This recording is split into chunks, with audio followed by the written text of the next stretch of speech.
Good evening, ladies and gentlemen. Scott M. Graves back again, your host for another SMG's Are We Here Yet podcast. Extremely excited for tonight's guest. But before we get to tonight's guest, I want to introduce, as always, the loyal, the intrepid, the effervescent personality that is our producer, Mr. Cam McLeod from the wilds of New Hampshire. How you doing, man? I'm good, man. I'm good. Like you said, I'm excited. Tonight's going to be a good night. It's going to be a cool dialogue. So let's get to it. It has been chilly here in the wilds west of Boston. I'm going to guess that it is probably pretty chilly in the Merrimack Valley. Yeah, the wind the past couple of days, it chills you to the bone. It's not cool. Well, I guess But it is cool in that term, but yeah, cold. yeah, right. But I'm going to guess that it's probably even colder where our next guest is coming from. We're extremely excited to have him on tonight. We happen to find ourselves here at the podcast and in the work that we do in economic development at SMGraves Associates. We're devotees, and so it's really great to have our next guest on. We have for you tonight, ladies and gentlemen, the founder of Strong Towns, direct from the wilds of Minnesota, Mr. Chuck Marohn. How are you, Chuck? I'm doing fantastic. And you just started off on the topic Minnesotans like the most, which is the weather. So we're 8 degrees right now, which wow. Actually not feeling bad about that. No, I have to tell you, because my family's originally from Quebec. I love Minnesota. I love Wisconsin. When I was a touring musician, I went through there a lot. And you guys are part of the country that celebrate the cold. Yankees just complain. How can you do that when half of your year is chill? I mean, get out there and enjoy it, you know? Yeah, absolutely. I tell people, I walk to work and back every day. It's only like 8 blocks to my house, 6-8 blocks. And people are like, well, it's so cold. Like, how do you do that? And I'm like, it's not cold at all. I mean, even if it's 20 below, you just bundle up a little bit more and go. I don't know. Yeah, if you don't embrace it, it's pretty miserable. So you might as well like lean into it and have a fun, 4 or 5 months of cold and winter. Now, we know that you are a man who is all about a strong sense of place, and you don't get a strong sense of place, of course, unless you walk where you are and really get down to experiencing it, the sights, the smells, the textures, all of that kind of stuff. You go to the Strong Towns website, and right there at the beginning, it says growth without prosperity, or the need to do something about growth without prosperity. And I would like our conversation perhaps to focus in the beginning on the core of your mission. And to that, I mean, to spotlight the issue of building insolvency into our municipal plans. Yeah. And I wonder if you could start off by sort of speaking to that. It's very interesting because the Great Depression and World War II were these seminal defining events, obviously, of the last century. We hit the Great Depression, our economy melted down. There's a lot of theories and explanations as to why this happened. We went into World War II and we mobilized millions of young men and women, sent them overseas to kill and to die. We put factories to work, creating all the munitions and the planes and the tanks and everything that we needed to conduct war. And the narrative that we get from a macroeconomic standpoint is that this got us out of the Depression. Of course, getting out of a depression doesn't feel all that great when it's because of a war. But if you just care about spreadsheets, this looks pretty fantastic, right? Now, all of a sudden, GDP is going up and unemployment is down. We've created a lot of jobs. Wonderful. The idea was when we come back from this war, when we demobilize, now that we've won, what do we do to keep us from sliding right back into depression? And the major economists at the time were saying, like, there's nothing fundamentally different about America in 1945 as there is America in 1935. If we shut down these factories, if we bring all these troops home, we're just going to be right back into Great Depression. That's not what we did. What we did is we created what we like to talk about, a new version of America, the suburban experiment, this idea that if we could just create enough velocity in our economy, enough transactions, if we just create enough stuff, we could keep not only the economy rolling, not only GDP growth, but we create lots of jobs, we create lots of wealth and lots of prosperity. And so we have spent the last 7+ decades functioning on a system that measures success in terms of transactions, in terms of velocity of money. How do we get GDP up? How do we get growth up? How do we experience more growth? If you're a macroeconomist, this makes a lot of sense. And in the very narrow field of macroeconomics, we fret over GDP decline of 2% or 3%. It freaks us out. How do we get that back? How do we create more stimulus, more jobs? How do we get more money in the economy?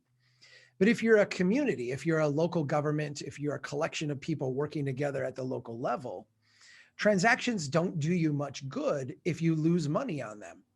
If you run a mile of pipe out into the wilderness and try to build, a dozen homes along it, sure, that all creates jobs, it all creates transactions, it all creates growth. But now you, as a local community, have a mile of pipe you have to fix and maintain forever. And you only have a dozen homes paying the freight for that. That math does not make sense. Well, you even talk about it as a sort of the cult of that, right? Yeah, no, that's. But we brought X big, single use big box store or big box corporate entity, and hey man, jobs. Okay, but the municipality, you don't build insolvency into a business plan, not on purpose. But we do this every day. If we're a municipality, we're expected to, in a sense. Well, we have reoriented basically our whole governmental system to where local governments are the implementation arm of state and federal policy, as opposed to local governments kind of being the most immediate level of government access for individuals working collectively. That's the way I like to think about local government, is all of us get together, and the way we do things cooperatively at the local level is to switch to local government. And local government is, in a sense, a representative of us to the state, to the federal government. I think that's what a functioning federalist type system looks like. Right. What we've done instead is we've inverted that, and we've said local governments will be the implementation arm of state and federal policy. So we want to create GDP. We're going to create a program to run sewer and water all over. We're having struggling neighborhoods. We'll create opportunity zones and we'll flood them with capital. We're having difficulty creating jobs. We'll do some infrastructure stimulus. Got those shovel-ready projects. We'll just put those in.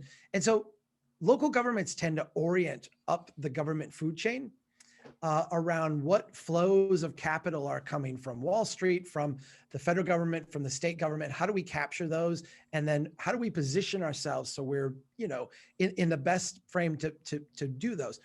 Right. It's not about what people need or what our communities need. It's about positioning yourself in those cash flows. And yeah, that's disastrous for us long term. There's so many different ways at the street level that this manifests itself. We happen to live in a city. It's the smallest chartered city in the Commonwealth of Massachusetts. And for 13 or more years, our leadership has said, yeah, but we got the bond rating back up after a few decades of having, this questionable bond rating. And I look at that, and as a business owner, I say, well, what good is having a credit card free and clear if we don't use it? And we just lost 5,000 jobs in the last major employer to leave town, right? And it's 13 years later, and we've done nothing about that, right? Right. And then there's a different way it kind of manifests itself. There's the idea that,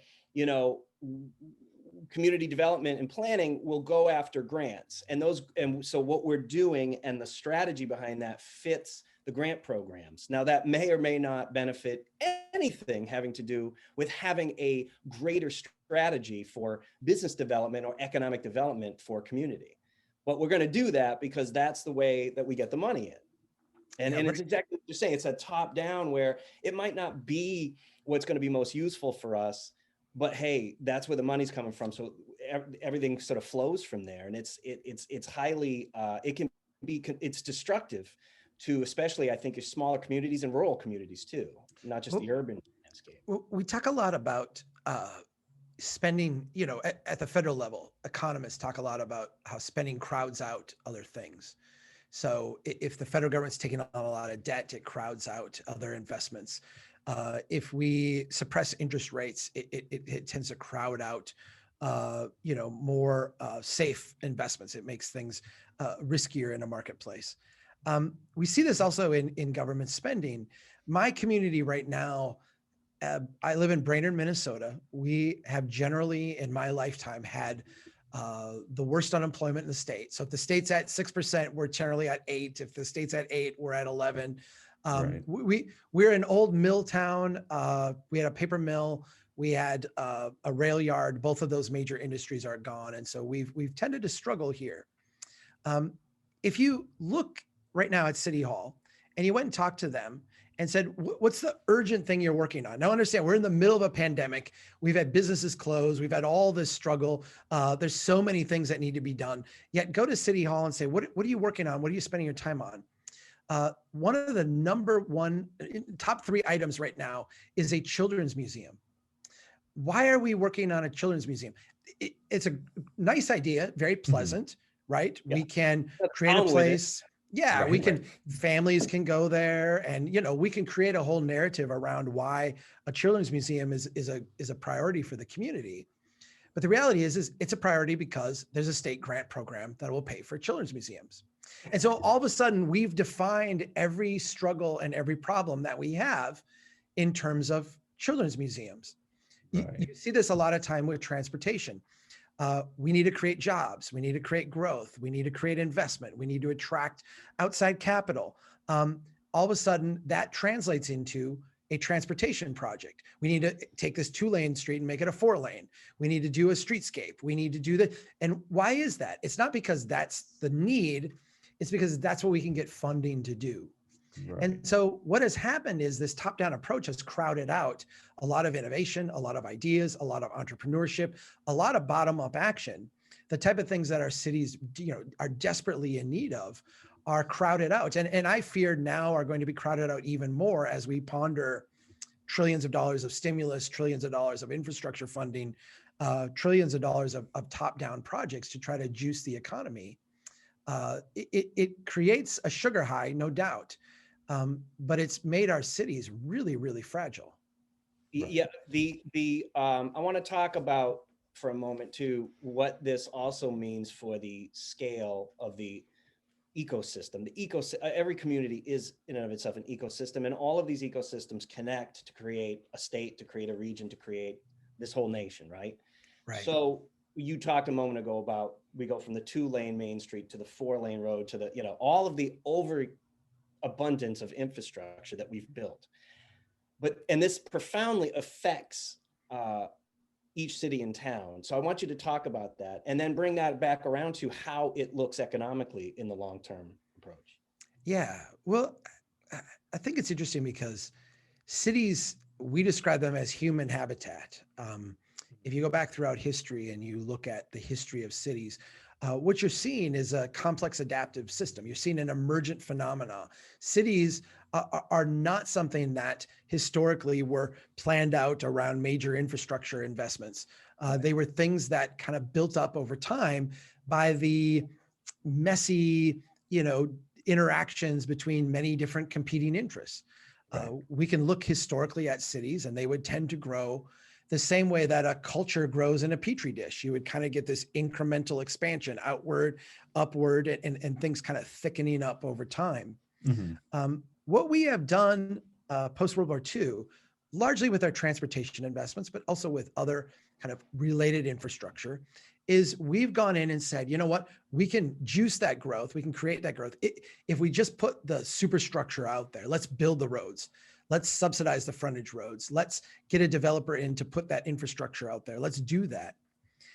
What you've ended up with is not only have you arrested that human habitat side of it, that complex interactive thing, and we could talk about human health and quality of life and civic life and depression and anxiety and all these things that are related to this. But if we just focus on the economics, what you wind up with is cities that function very much like an emaciated person.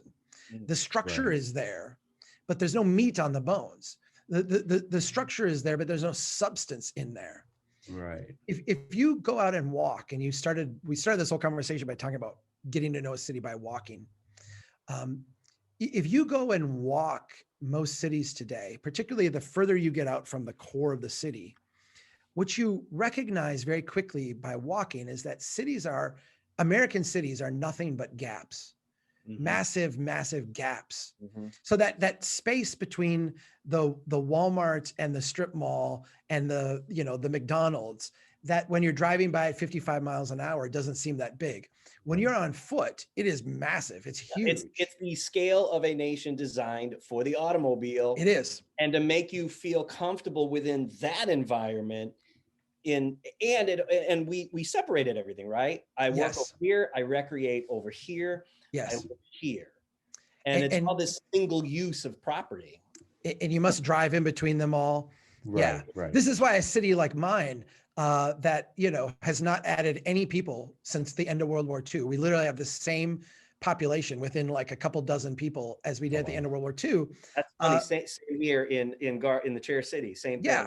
We're 10 times the area, and we keep expanding our roadways. I'm like, who the hell are these people driving all over? Like we're the same number of people. Like why, we've created this emaciated city where, these huge gaps in between everything, we need to look at as people as expenses. I mean, you think of the nostalgia that we have or the narratives we tell ourselves about Native Americans and pioneers and what have you.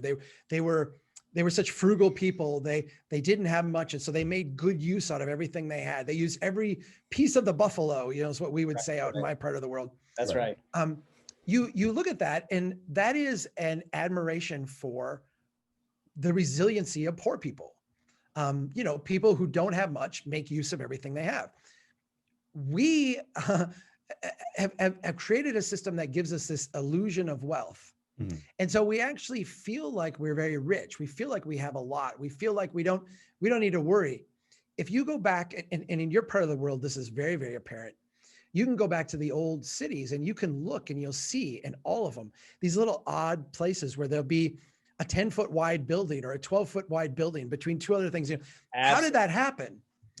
That's the buffalo. That's poor people making use of every little space that they could have. That space between the Walmart and the McDonald's, that's this huge, massive gap.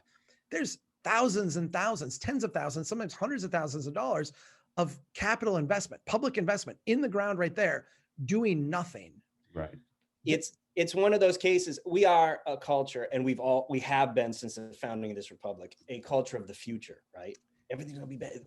This is all about the future. Now, you very eloquently deliver on this in your last book. We've got to take from the past when something's good, right? Our ancestors understood resiliency, and they also understood maximizing what you describe as what you name as the tax revenue per acre ratio, right? Sure. Which to me seems like, and by the way, I've stolen liberally from that since I learned it. Great. I hope you do. That's why we share it. Yeah. And how many people look at me and are like, wherever you got that from, I don't want to hear it. Right. And it's astounding.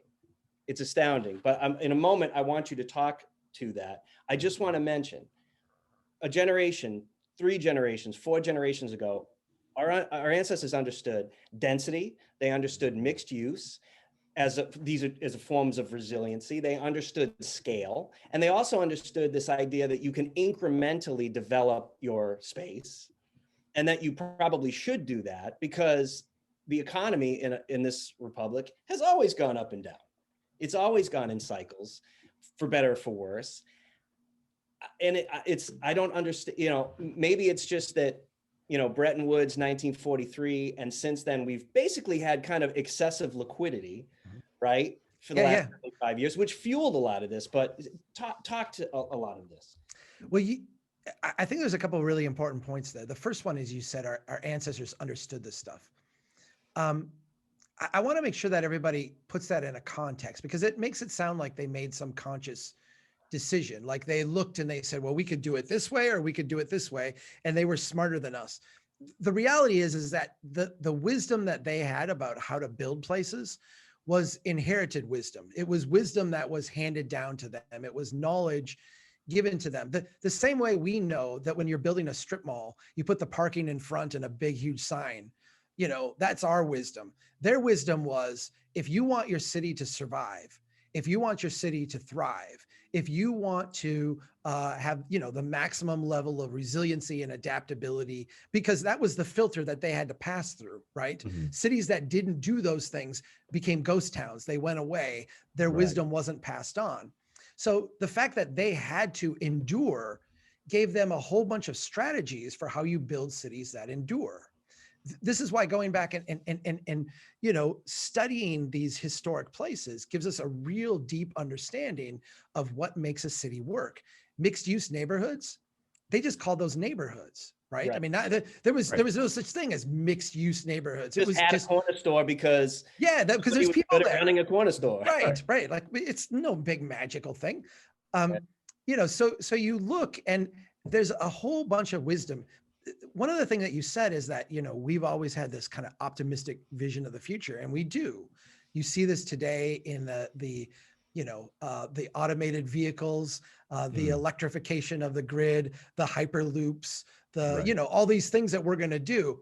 We literally, like, the best returning investment you can make in your city is to make it easier for people to walk. The second one is to make it easier for people to bike. The highest returning financial investment you can make is to plant a tree. You plant a tree, it costs very little. It creates enormous amounts of property value. Yeah. Interesting. We are almost right now so in such a bubble, in such a mania, in such a, we call that the infrastructure cult. We're in such a mindset that what we have done is we've actually left really easy, low-hanging fruit kind of investments laying there in front of us. And I feel like the optimism of America has always been tempered by the opportunity of America. The idea that, yes, there could be people who dreamed big and had big visions, but there were also people who were just scrappy and would just come behind and just do things and, sweep up that loose capital and make something out of it. Right. What we have crowded see that in entrepreneurship as the slow and steady burn. Exactly. Exactly. It's not always sexy, but it lasts for 50 years, Right. And it becomes the big. I mean, look, all the big corporations we love to vilify today, almost down to a corporation, they came out of the Great Depression. Yeah. And they had to build. They build from somewhere. Well, there's all these stories of. The passe becoming, the thing. There's a story, and I think it came from Malcolm Gladwell. He talks about the Jewish attorneys in the 70s doing tax law, and no one wanted to do tax law. So the Jewish attorneys went and did it because, they weren't really allowed in the other parts of law. It was, the less desirable parts.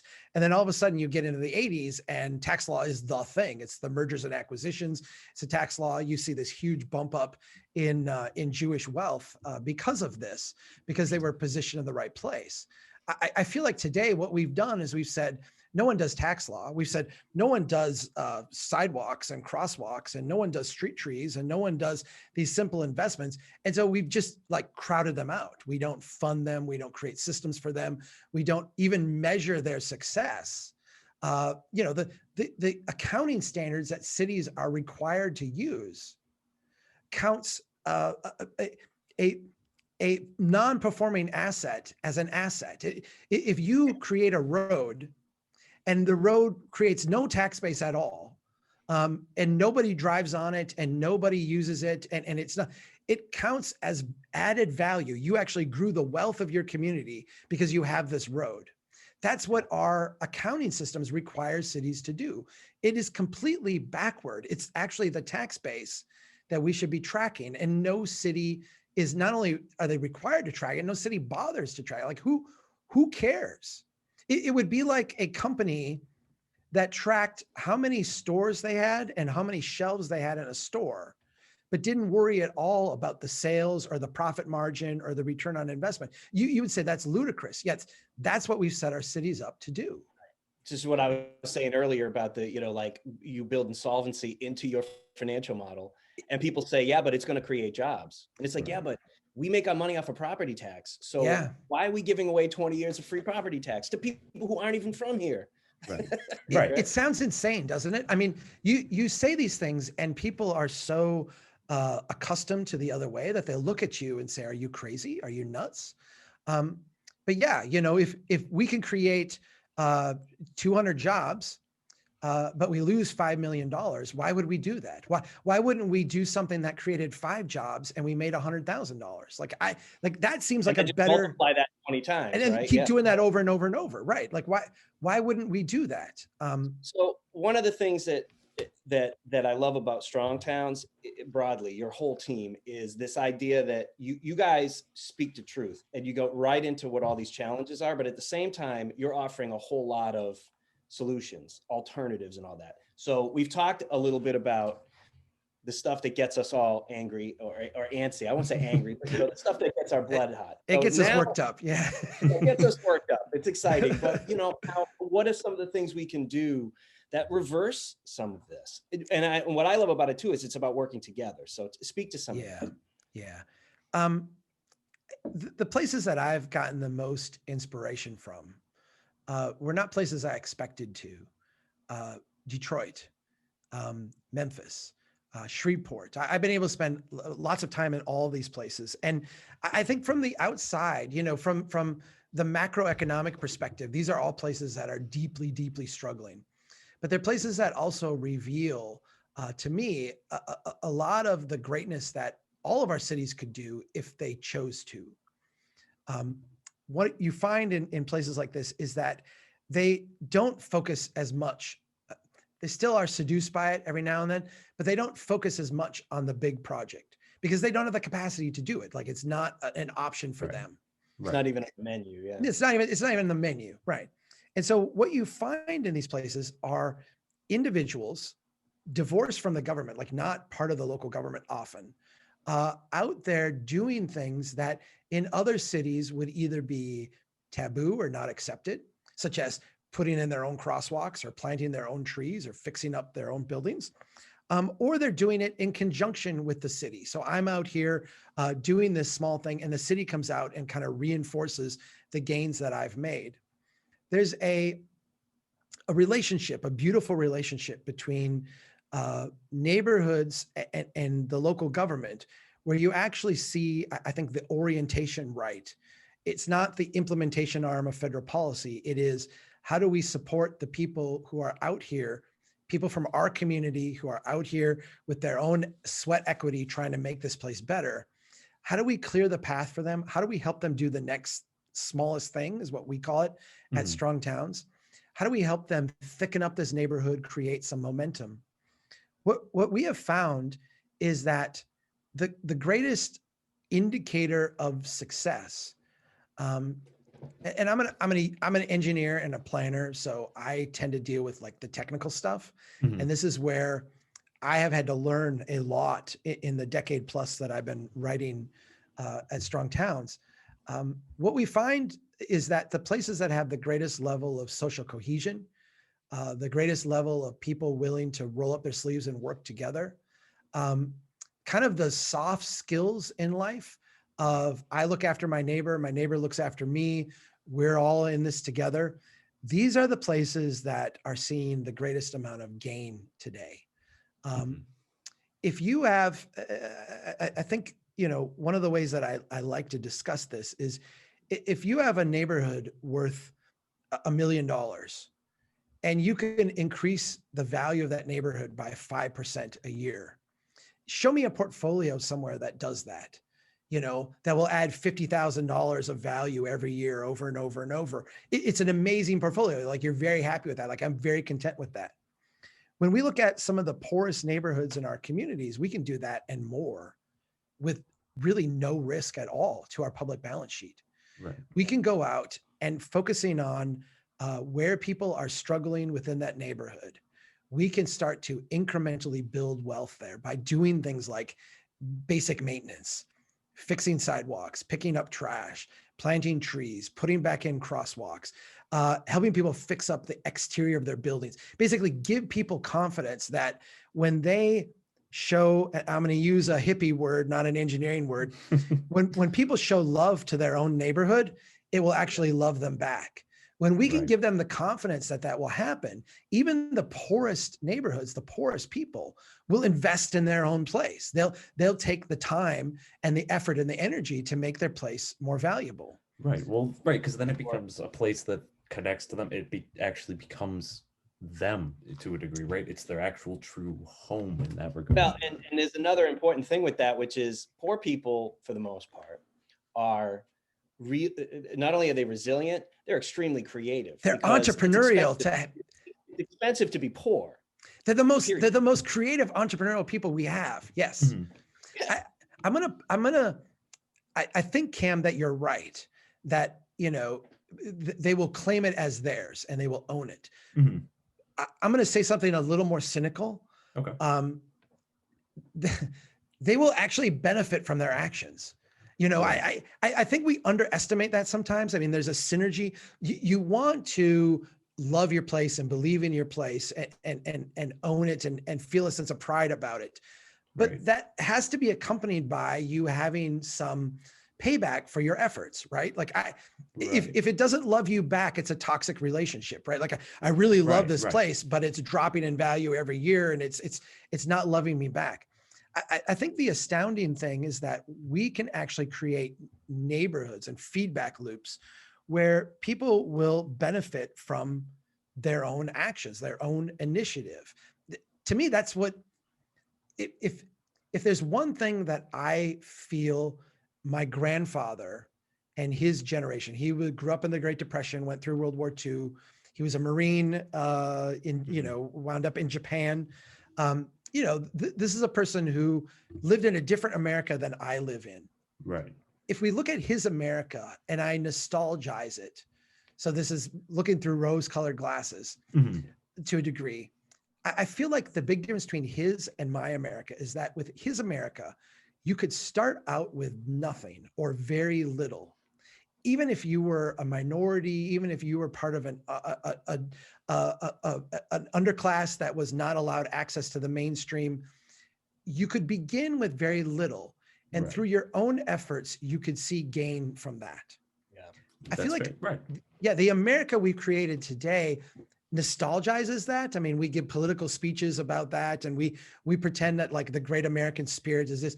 But the reality is like, if you want to start a donut shop today, you got to have $500,000. If you want to go into downtown and open up a business, you're going to have to put $250,000 into the building to get it up and running.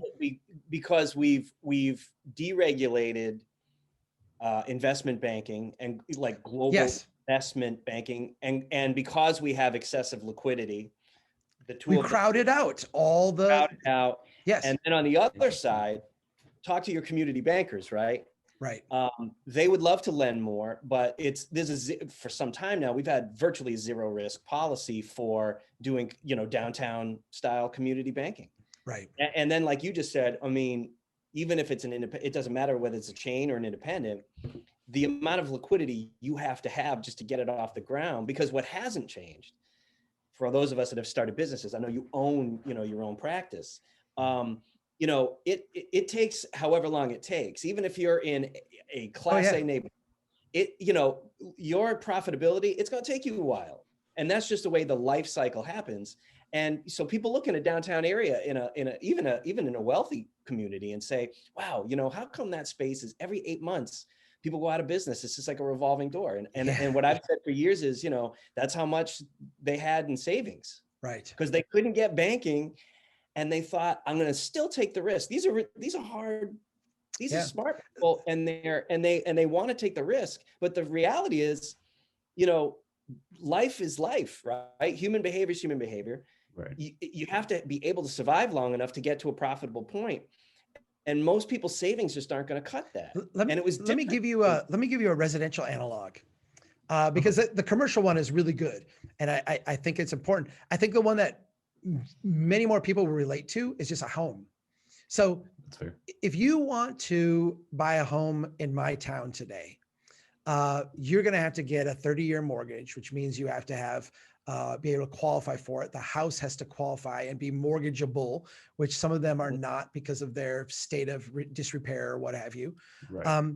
There has to be comparables. It's got to, that you've got the whole thing. And you have to be able to have a certain credit score and credit history. And for good reason. We found out in 2008 what happens if you lend to people who can't afford to pay it back. That doesn't make them bad people. It makes them people who our current system says, you can't qualify for a 30-year mortgage.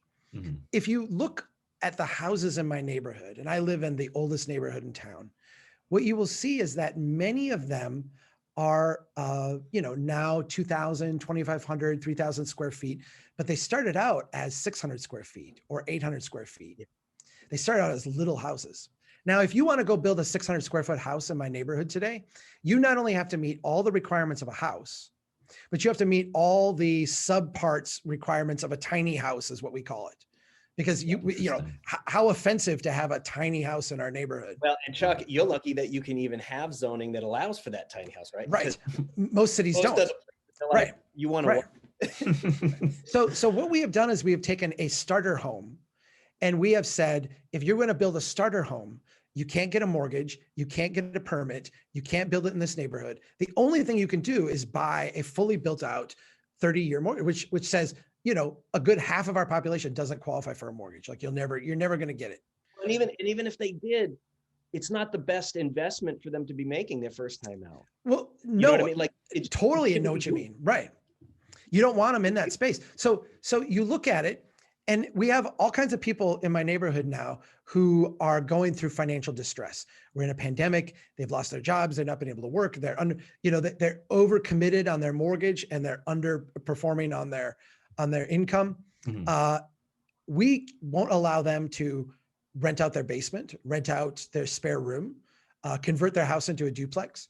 You can't start a business in the front and have a residence in the back. All of these things that were available to people of my grandfather's era as just a matter of course, in order to make things work and to have a bed and breakfast, to have a boarding house, very sensible things that would actually fill a need in our community for housing and fellowship and what have you. Mm-hmm.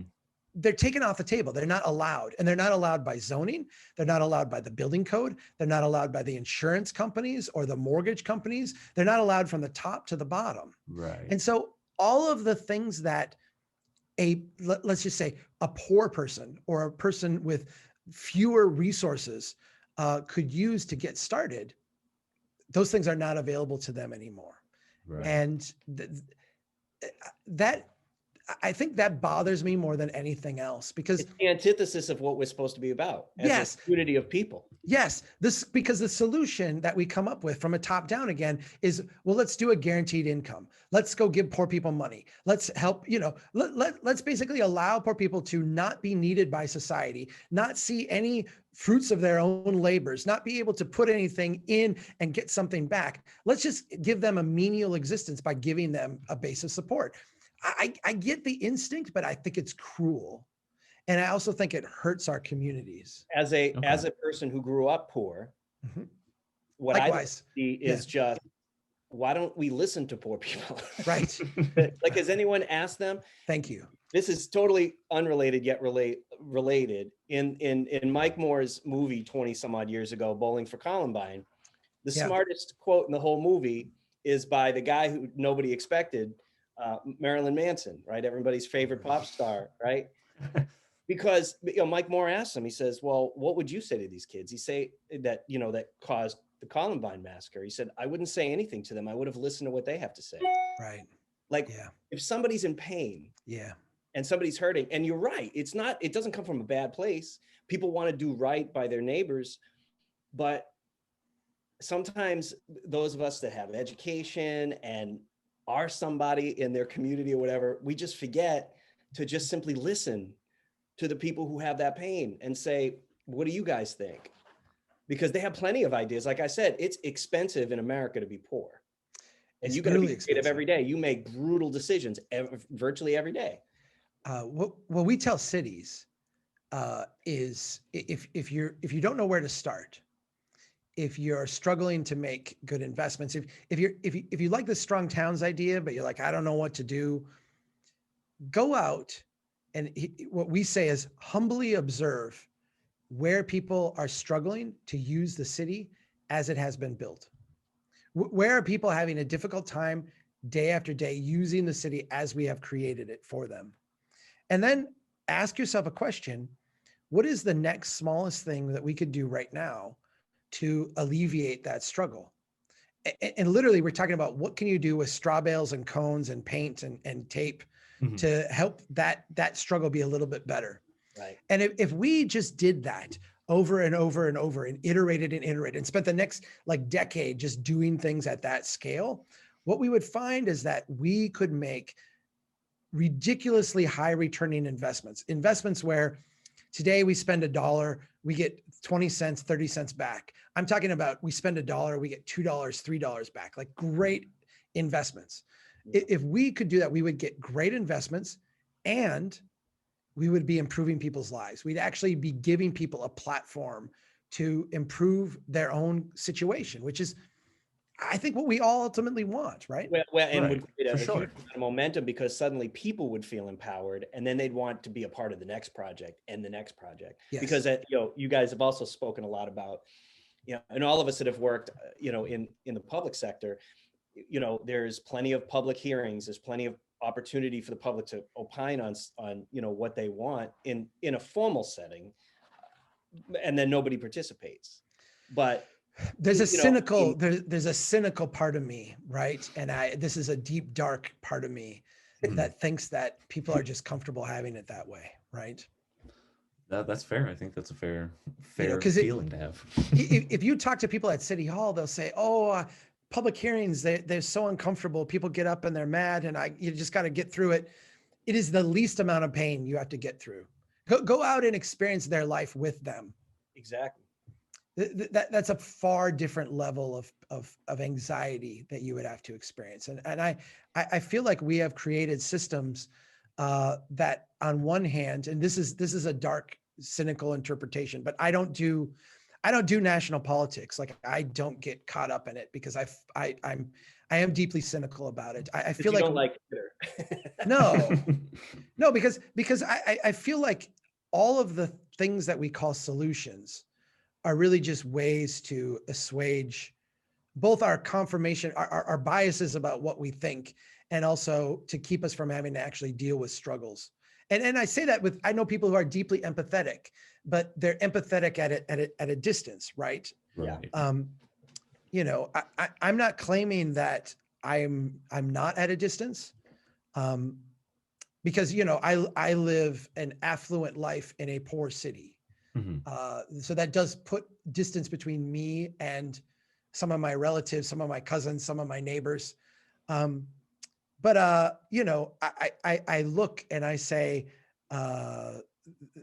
while I could, and I'm a Catholic, so there's a certain amount of kind of teaching and pushing here that I experience, that I get. How do you become more aware or responsive to the struggles of others?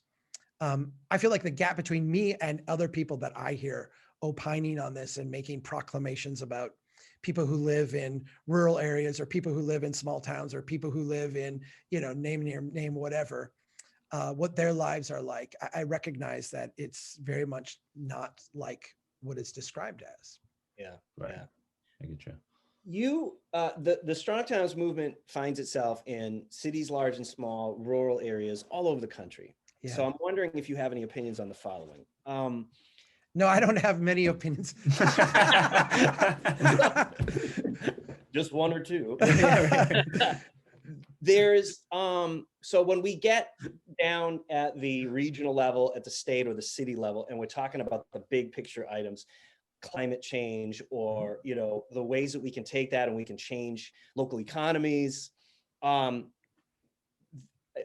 we see this a lot in my part of New England.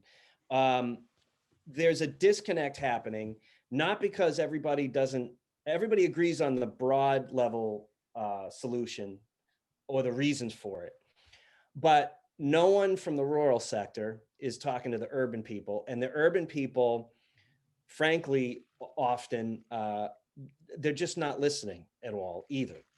And the end result with that is if you're trying to get a piece of legislation passed that's essential to this programming that you want to enact, it's not going to happen. You're not going to get broad support for it. Yeah.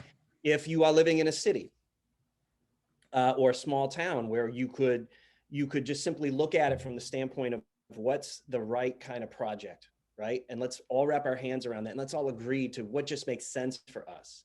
Then suddenly it becomes politicized, or it becomes the rural, the people on the outskirts of town want that, people in the center of town don't want that, and then they start fighting. I'm wondering if you have any thoughts on just this rural urban, what to me seems like a problem, but I can only speak to where I'm from, and not, my sense is this is probably happening all over the country, but I don't see a lot of people talking about it.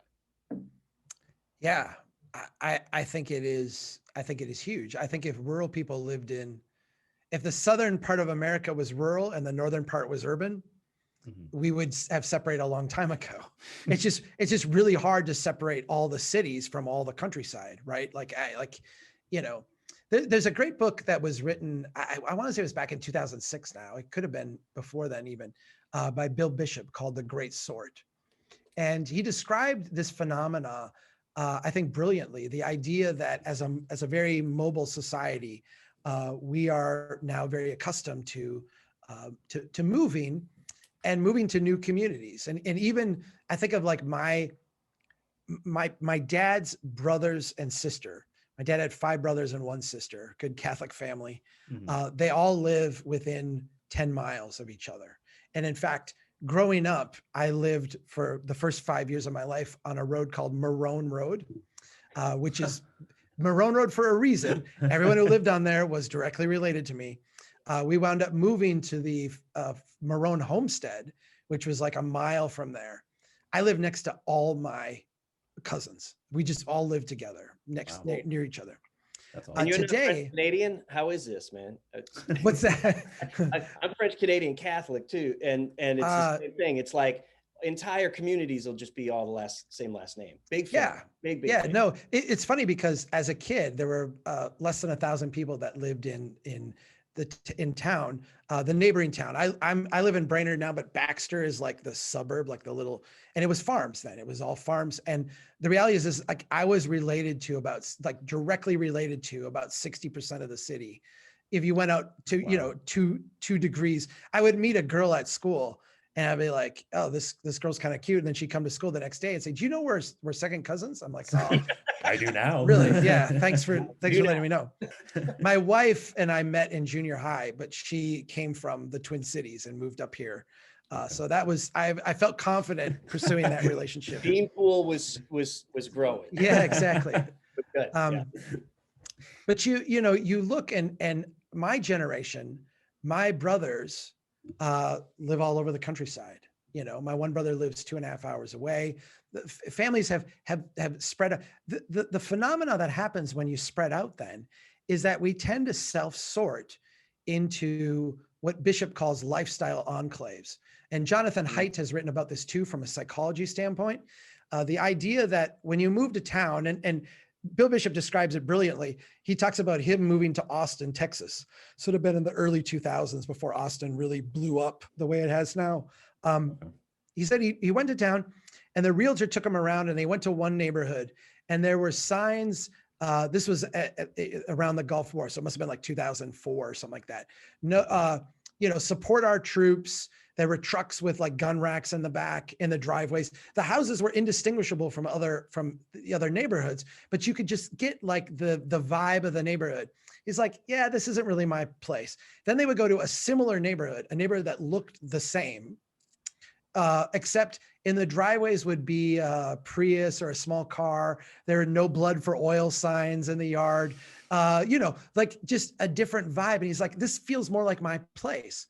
Right. Subconsciously, what he recognized is that the people in this neighborhood, I'm probably going to get along with better than the people in another neighborhood.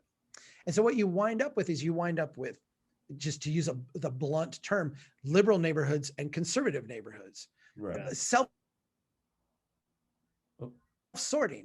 And the problem with self-sorting, and we see this magnified by social media, is that when you only listen to opinions on your side, and the opinions of people who you might be challenged by come at you as caricatures, it actually makes you more extreme in your views. The other side seems crazier, and you become more extreme.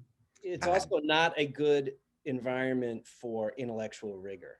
It's not. You know what I mean? I mean, Yeah. you it's so difficult to not just sort of, yeah, I don't even know how to describe it, but you know what I'm getting at. But I think you take this, not questioning anything, you know? Right, exactly. You layer this on top of now a system where in a small town like mine, the biggest jobs, the most well-paid jobs are government jobs. The school district superintendent, the county administrator, the city administrator, the head of the DOT district. These are the most well-paying jobs. All the people who work for them are the stablest jobs in the community. The people who are losing their jobs, and they're not government people, they're non-government people. If you look at the top 6 employers, they're either hospitals or government. And hospitals might as well be government because they're funded, you know, primarily by Medicare and Medicaid. Right. So you look at that and you say, in our system, the kingpin, the kingmaker is government. If we're going to do a project, back in the 2009 stimulus bill, we got a $9 million project that we did as part of that. And it's interesting because, you know, for people not from here, it didn't seem like that big of a project. We took a little 2-lane road, we widened it out to a 4-lane road. We did a retaining wall, put in some roundabouts, you know, not a big deal. But it was a huge deal here because it kind of divided the community and what have you. I pointed out to my friends down in the Twin Cities in Minneapolis, St. Paul at the time, that a $9 million project for us, our entire city budget for the year was $9.5 million. This would have been the equivalent of them doing an $800 million project, which would be, you know, astronomical. Like they did a $400 Twin Stadium and it divided that community for years. I said, what if the biggest player in your market was what the state decided they were going to fund, or what the federal government decided they were going to fund? In urban areas, the state and the federal government can be kind of a partner. You know, the last gap, we're ready to do something. We've got the financial resources. We're going to go ahead, come and help us finish this. Come and help us across the finish line. Right. In small towns, they are the kingpin. They are the decision maker. We are almost wholly shaped by them. So you have this problem where things are not going well here. Small towns are struggling more than large cities in terms of this emaciated development pattern. We are more fragile. We are, you know, less adaptable. We are suffering more from this. Mm-hmm. At the same time, we are actually affected vastly more by the government policy directly, day in, day out. And I think this creates a system where, you know, I like to try to explain to the urban people in my life, if the state government came in and every year or every other year, every third year, did their own project in their own way, or induced the city leaders to do a project in their own way that was completely contrary to what was best for the community, but they just did it as a matter of course, you would be livid. You would be really upset. You would hate the government. Right. They would be hitting the streets. They would be hitting the streets.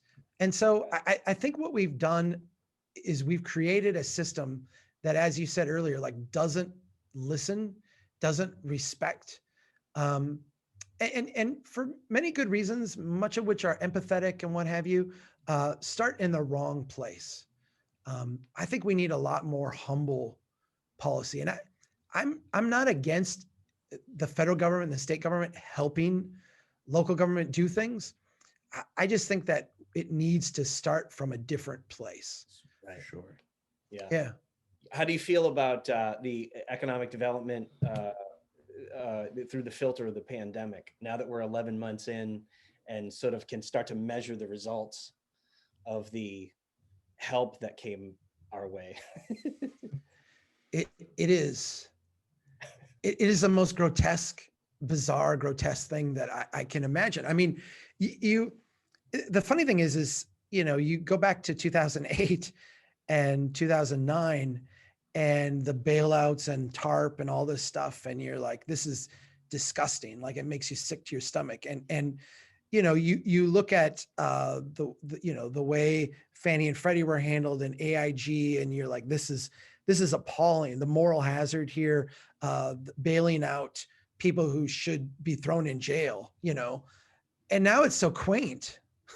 Right. I was like, well, that was so quaint and small and nice compared to what we're doing now. I mean, you look, and we literally have a program of no corporation left behind, and we can close every local business, and we can shut them out, and we can fine them, and we can make it impossible for them to work and conduct their business. And yet we have bent over backwards for every big player, not only helping them to stay open and smoothing things out for them, but on the other hand, wiping out their competition while subsidizing them at a grand level. I mean, you have businesses that would be gone today if we didn't have these special purpose vehicles buying their debt, rolling over their debt costs, making it easy for them to operate, giving them liquidity. This all gets back to the fact that our economy, which participates in a global economy, and that global economy has so much wealth, the excessive liquidity I mentioned earlier. How much of this do you think is a problem of the fact that the average American will actually sit back? This gets back to this intellectual rigor issue. And I don't mean this in an insulting way to our listeners, but that I'm going to say it in a different way after you do, because I think I know what you're going to say. Okay, it's not hard to understand. Like, at our business incubator, we always teach people, when somebody you think might be smarter than you says to you, I could explain this financial model to you, but it's really complicated. You're just not going to get it. I tell them, I'm like, money is the one thing in jazz is complicated. Complicated.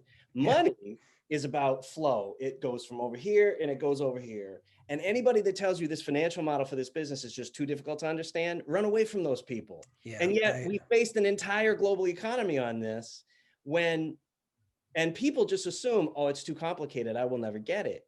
But they still feel this very visceral anger when things like the 2008, 2009 bailouts occurred and went to a certain group of people, but not the people who really needed it. And working in the field, I'm so livid right now about where all this PPP and all this money went, but also who got served, right?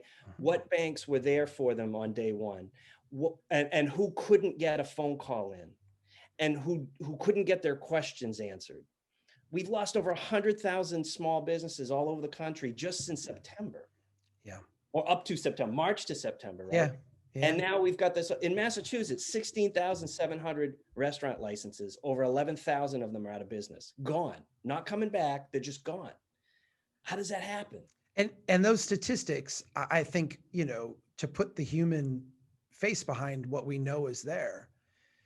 This was the hopes and the dreams and the sweat equity and, the sleepless nights and the long worked weekends of thousands and thousands of people that we have just gutted like fish. I mean, it is sad. Some of them lost their homes on top of it. Nassim Taleb, in his writings have said written a couple times that he thinks that cities should build statues to failed entrepreneurs. The same way we honor dead soldiers, basically people who have gone forth in front of us to kind of clear the way, because these are people who sacrificed and got nothing, individually for it, but did stuff for society. And I think he's right. I do think he's right. I'm with you. I have a lot of indignation and anger over this. You look at your typical corporate franchise, whether it's the Cheesecake Factory, which I wrote about extensively last April, because very first 2 weeks of the pandemic, what do they say? They lease all their spaces. They turn around to all their leaseholders and they say, "Screw you, we're not paying it." Like we're not paying our leases. Like we're done. And my local restaurant up the street here couldn't do that. You know, my friend up the neighbor who owns the restaurant couldn't do that. But Cheesecake Factory said, screw it, we're not going to do it. And you know why they could say that? Because the Fed was going to buy those those bonds, those commercial real estate. The Fed was going to bail that out. They didn't, there was no downside to them. They don't suffer any risk. And you can look at the Cheesecake Factory and the cash that they should have had in reserve to spend on that in case of a rainy day. What did they use it doing? The years prior, they had used it buying back their share prices, putting a floor under their share price so that their share prices would always go up, so that their CEOs could get bonuses, so that their key executives could get bonuses. And we are now in a position where we have gone in and bailed that out. We've said, yes, that's the behavior that we want. Right. I think that what we have done, and I think your statement about if they can't explain it to you, run, is true. And I'm going to say something, and I try to be respectful of people who are progressive minded, because I am, the closer you get to the local level, I think the more liberal, progressive minded I become. The further you get detached from the block and the neighborhood, the more kind of libertarian I become. Sure. Yeah. I think the progressive instinct serves us wrong at the federal level when they believe that the complex nuances of human life can be micromanaged through programs or regulation, or, you know, all these different variables can be brought to bear. You look at something like Dodd-Frank, and Dodd-Frank is on one hand an apostasy, and on another hand, it's the fruition of liberal progressive kind of governance. Let's try to come up with every and I don't even think it comes from a bad place, is what I'm saying. Like no, it's just they created something overly complicated that's regulating all the things that don't need regulation, while not regulating everything that does need regulation. I always tell city councils who tell me, like, our building code is too difficult. Like we're enforcing things, and I said, your building code's 30,000 pages. If your building inspectors can't find a loophole for what people want to do, they're not trying hard enough. You know, like, what are you talking about? And Dodd-Frank is like 100 times that thick. I mean, you're talking about something that is designed for people at the top to be rigged by people at the top. Correct. And I am a believer that the way we build the most compassionate system is to have the least amount of rules at the top that are, they're going to be dummy rules. They're going to be, you know, but to me, like, I've always thought a very good rule would be you have to hold the security for at least a day, or you're going to have a 99% tax on your gains. You know, if you want to be what do we have a stock market for? We don't have a stock market for day traders. We don't have a stock market for liquidity. We have a stock market so people can invest money in things, and that money can be allocated in a system to wealth producing companies. That doesn't require day trading. That doesn't require high frequency trading. That doesn't require millisecond turnaround. Right. And so to me, I would create a dummy system, and the financial people will hate it. They will say, you know, you're creating inefficiencies in the market. And I'm like, I'll live with that. I'll live with the inefficiencies if I get the resiliency and the stability that I want. Exactly. And right. You know, and that the funny thing to me is that market oriented people, what's clear to me is you'd think business people more than anything else often want, big business people especially, they want stability, right? I mean, you know, we sold oil to the fascists in Spain. You know what I mean? Right. They're nice people, but because, well, they got money and hey, they're gonna buy oil, right? In Spain, right? Mm-hmm. So, but that's not what they want because not today. It's so incredibly volatile, right. and we make riskier and riskier bets simply because there's so much cash that they can play with that, hey, we're insulated, right? When was it that you recognized? Because it to me was, I can't think of when I recognized this, but I did. It at some point in the 2000s, early 2000s, I recognized that I was the sucker at the card table. Like I was the fool. Yeah. Because I would be invested in a stock, or I'd be invested in something, or I would have some like theory of the market, and something would happen, and the exact opposite of what I knew should occur. For instance, unemployment is unexpectedly high. The stock market goes up. Right. And it goes up because we're expecting stimulus. Unemployment is unexpectedly low. The stock market goes up. Why? Because it's a great economy. You're like, well, what the hell? Like that's not a narrative that makes any sense. That just says that whatever happens, the stock market goes up. But it's just that happening on its face. You know, in the early 2000s, so I started off in the record business, artist management, and also actually compact disc manufacturing. And and I had a taste of the old economy, if you want to call it that, mid to late 90s. I wasn't even out of college yet, and suddenly we had an $8.5 million company. It was incredible, right? And it was like, and banks would show up at our office, a bunch of long-haired, freaky-deaky college kids. Yeah. Okay, my boss was 29 or 30, and I was 21. And he's like, "You want to be vice president?" I'm like, "Vice president of what? I don't even know what." He's like, "But you've got a suit, so we're gonna send you to LA. You just don't say anything other than what we tell you." It was like that kind of thing. Yeah. But then all of a sudden, after about 2001, and not just 9/11, I'm talking about before 9/11, all of that suddenly stopped. And I'm going to Rotary Club as a young Rotarian, and I'm hearing bankers, even local bankers, say, you know, some people just don't deserve to own a house. You know, and I'm like, wait a minute, like a month ago, you were saying you had more money than you could deal with and that everybody should own a home. Right. It's death by 1,000 cuts for me. That's how I would put it. Fast. That's what it is. And then I started, so familiar with the concept of democratic capitalism? I would like to think so, but go ahead, describe. You know, first of all, you already get it. Trust me. But the formal sort of idea of it was advocated for heavily and sort of brought into academia by a gentleman by the name of Ray Carey. I just found out about Ray 2.5 months ago, and I started studying his book. He put out a book in 2004 about it. He, since the late 60s, was an advocate for, he was concerned about what we now call the financialization of the marketplace. And so he created a center at Rutgers University. He was CEO of ADT in the 1970s and created one of the country's broadest and most successful employee stock option programs.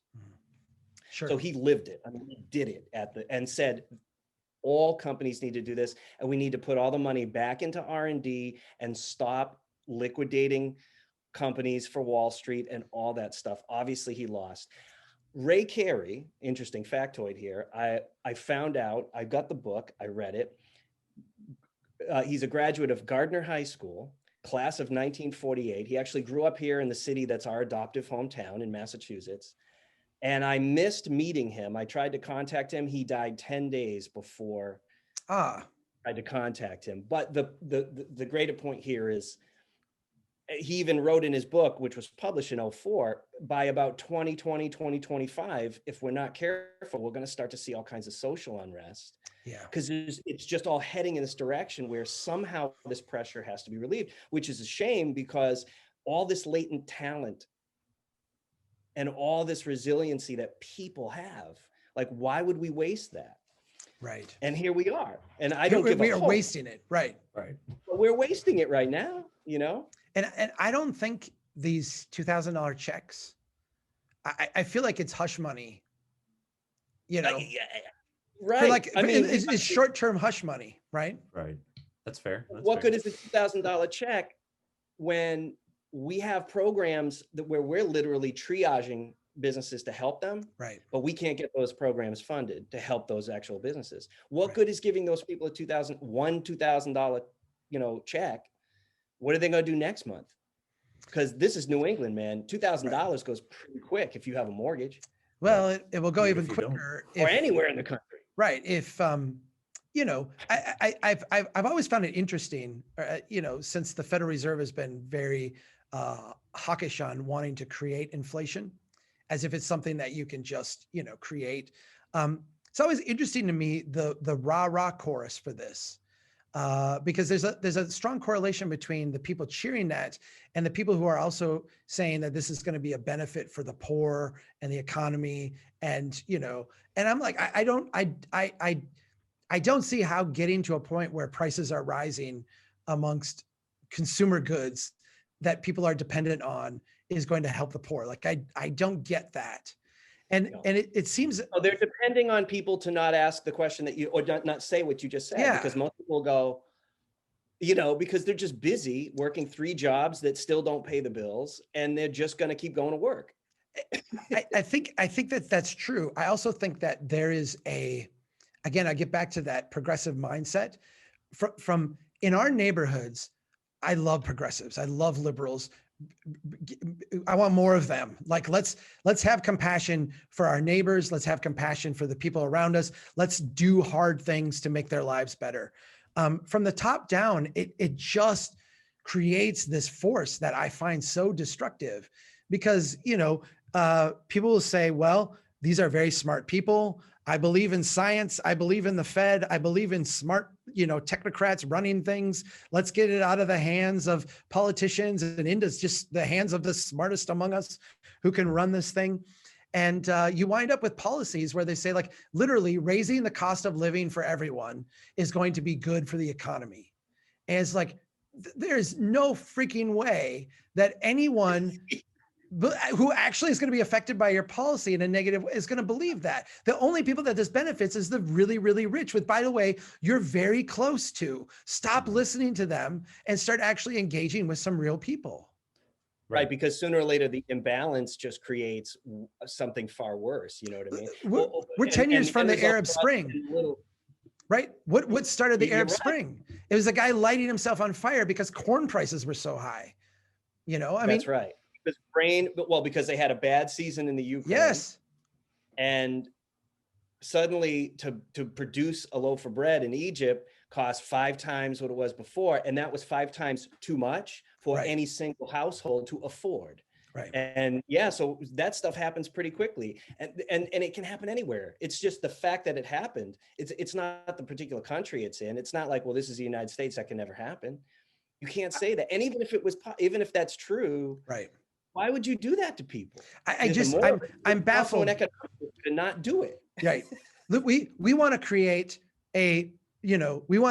inflation. And, what I hear is like, okay, we're trying to hit 2%. We want to average now 2%. So maybe get to 3% or 4%. I'm like, here's how I hear that.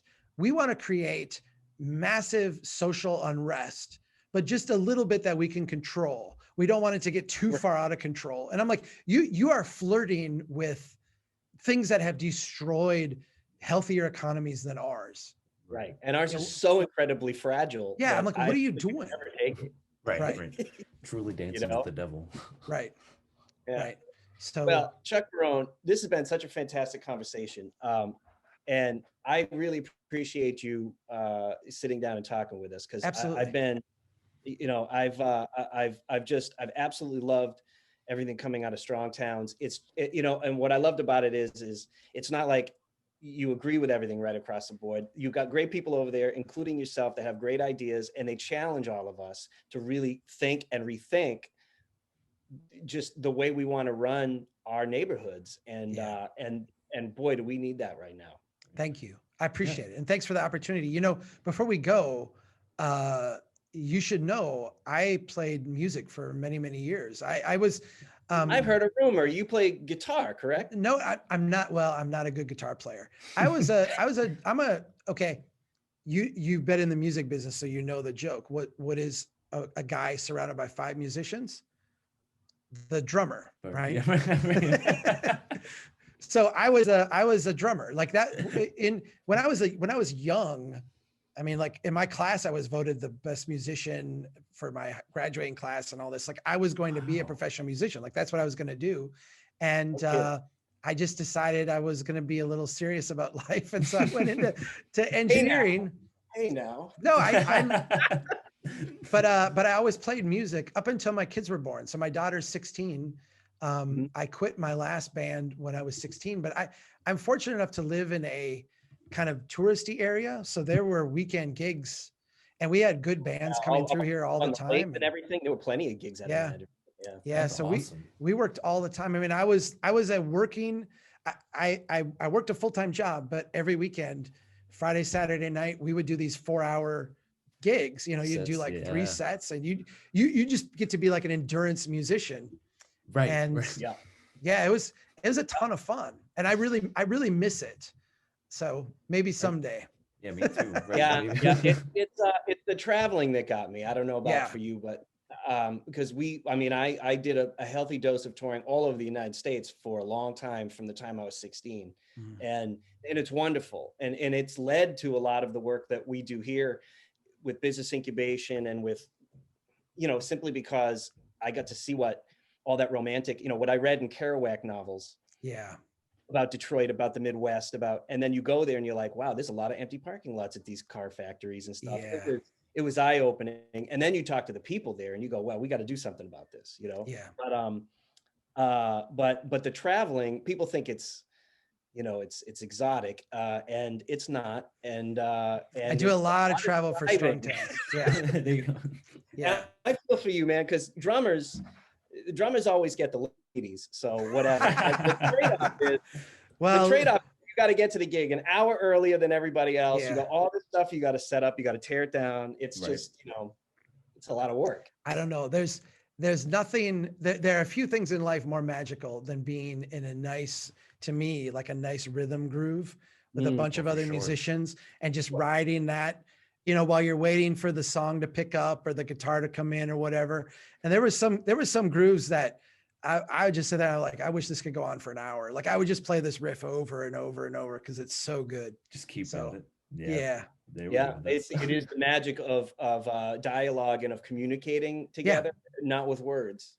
Yeah. Something more abstract, That is what I miss about it is, when you spend a lot of time with a group of musicians, you learn their kind of instincts and their intuition, and it kind of feeds back and builds on yourself. We would have these stretches where we would go, and play every weekend for like 4 months, and then we'd have like a couple months off. And I find when I would come back that, you would get in this groove, but when I would come back, new things would kind of emerge, and it would for everybody else too. And it's almost like the music became more exciting.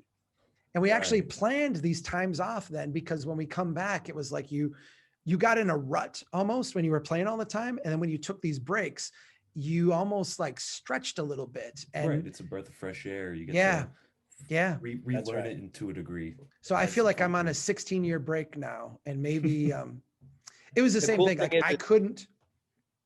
It's like riding a bike, right? Yeah. Oh, yeah. That's the thing. I mean, it's not like you ever forget. You just start doing it again, and it. That's the thing about any sort of art form. It'll always be there for you. Here's the challenge, though. As a drummer, playing 4 hours is an endurance thing. And I did get to the point, I went and played, I filled in a little bit with a group a while back. And I'm telling you, after like 5 songs, I thought my arms were going to fall off. And it's like, I'm not in shape to do this. And so all of a sudden the things that you're doing that are like 16th notes and syncopation become very simplified, because I'm just trying to keep a beat now. Just keep it going. Well, that's not what you tell people. What you tell people is, listen, I'm playing all the important notes. I know all the other notes. It's like a Miles Davis thing at that point. I'm just playing the matter. But Chuck Marohn, just before you go, I want to just mention the Locomotive Tour, and maybe you want to talk about that a little bit. It's one of the latest programs that's come out of Strong Towns, and we should mention it. Thanks. Yeah, this is our year of action, is what we're calling it. And what we are working to do throughout this entire year, and kicking off with Locomotive, is to help people who want to build strong towns take that next step. So we created 10 online courses. You can access them individually, or you can access them as a bundle. And we structured each one to give you like the steps to take to go build strong towns. So we're trying to make it as accessible for people. We're trying to get it to like the next step. It's not going to be theory. It's a lot of action. If you want to put in a bike lane, if you want to make good investments, if you want to get small developers going, we've got 10 different sessions on all kinds of different topics. And the idea is to just have this outpouring of people out there actually doing things to build strong towns. And so, yeah, our year of action, kicking it off. People can go to strongtowns.org, click on events, you'll get Locomotive, and you can get signed up for any of those. So thank you. And to our listeners, we'll have all of the links for Strong Towns and for their other, they have, you guys are so cool. You got 3 podcasts. We do have 3 podcasts, yeah. You got 3 podcasts because one's not enough. We know that too, you know. Right. And we're going to have links to all of this great stuff to access on our episode page here at the Are We Here Yet podcast. Once again, our guest, Chuck Marohn, he is founder of Strong Towns, dialing in tonight from the wilds of Brainerd, Minnesota.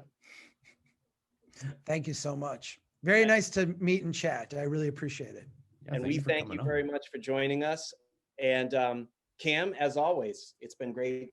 It's been working with you today. It's been fantastic. Yeah. Once again, thank you, Chuck, for coming on as a younger gentleman that's growing up in this weird world that we're in.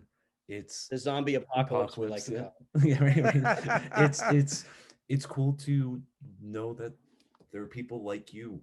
I've only just heard your name from Scott, from meeting Scott, and I've been trying to do more of my own research, and it's amazing.